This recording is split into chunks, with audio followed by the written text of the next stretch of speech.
মেলায় গিয়ে আমাদের সাথে এমনটা হবে কখনোই ভাবতে পারিনি। হ্যালো বন্ধুরা, আমি চলে এসেছি নতুন একটা ব্লগের সাথে আবারও তোমাদের সামনে। অবশ্য ভিডিওটা দেখে বুঝতেই পারছো আজ আমি কোথায় চলে এসেছি।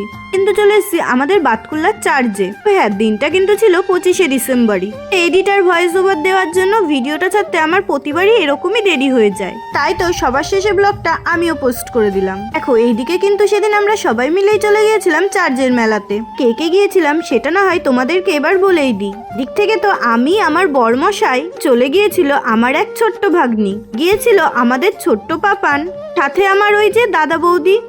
যেতে যেতে এতটাই রাত হয়ে গিয়েছিল যে চার্চ কিন্তু বন্ধ হয়ে গিয়েছিল। তাহলে তোমরাই বুঝে নাও আমরা কতটা রাতে গিয়েছিলাম। সেই জন্যই তো চার্চের বাইরে দাঁড়িয়ে একটুখানি ফটোশুট ওখানেই যায় না কেন, সবার আগে তো ফটো তুলতেই হবে। তাই তো কিছু ফটো তুলে আমরা কিন্তু চলে এসেছিলাম একটু খাওয়া দাওয়া করতে। আবার ফার্স্টেই কিন্তু আমরা একটু ঘুগনি খেয়ে নিয়েছিলাম। হ্যাঁ, আমরা কিন্তু কিছু কেনাকাটিও করেছিলাম। তো বেশি রাত হয়ে গেছে আর পড়েছিল বাইরে অতিরিক্ত ঠান্ডা, তাই তো এতগুলো ক্লিপ আমি একদমই নিতে পারিনি। ভিডিও শেষে কিন্তু আমি তোমাদেরকে দেখিয়ে দেবো আমরা কি কি কেনাকাটি করেছিলাম। ঘুগনি খেয়ে আমরা কিন্তু এবার একটু মোমো খেয়ে নিয়েছিলাম।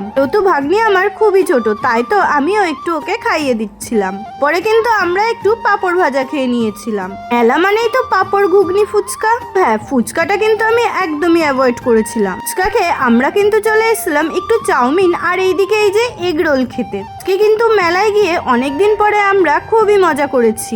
এরপর কিন্তু আমরা সবাই মিলে বাড়ির উদ্দেশ্যে রওনা দিয়েছিলাম। এবার তাহলে আমরা সোজাসুজি বাড়িতে গিয়ে তোমাদের সাথে দেখা করছি।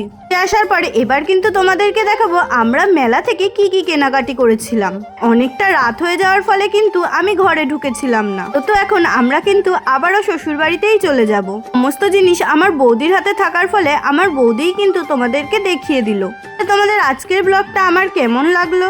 যদি তোমাদের ভালো লেগে থাকে অবশ্যই একটা লাইক করে আর কমেন্ট করে আমার পাশে থেকো। ভিডিওটা কিন্তু আর বড় করাই যাবে না। তো আমাদের ছোট্ট ভাগ্নি কিন্তু দেখো ঘুমিয়ে পড়েছে। তো ভিডিওটা এখানেই আজ শেষ করে ফেললাম।